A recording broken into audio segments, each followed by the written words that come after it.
In today's video, I want to talk about jack stands, and specifically I want to talk about steel jack stands versus aluminum jack stands. Now, for years I've used these steel jack stands, and they've been fine. I have never had any problems with them.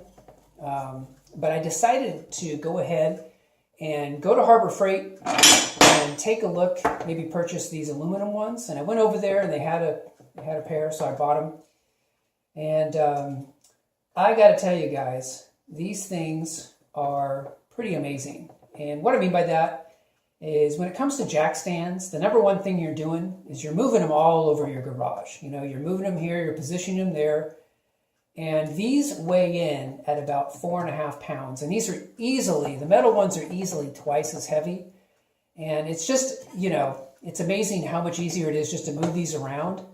Now the one caveat, the one thing you got to be aware of is that these, it says 3 ton, that's for both of them.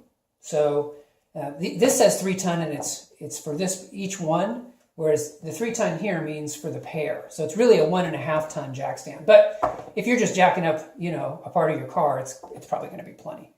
But just keep that in mind. Keep in mind too, they're a little bit more. I think with the coupon, I got this for like 35 or so.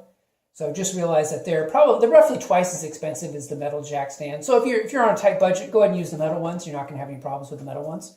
It's just that these are so much easier to pick up, move around, and if you're using them a lot, it's just kind of one of those simple pleasures.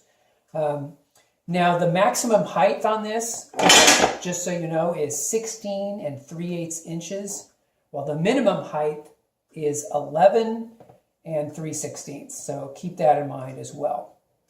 So again, really impressed with these. You probably saw me using these in my video on the Bauer Extreme Electric Corded Impact Wrench. Just really, really like them. So anyway, that's it for today, and look forward to talking to you guys in the next video.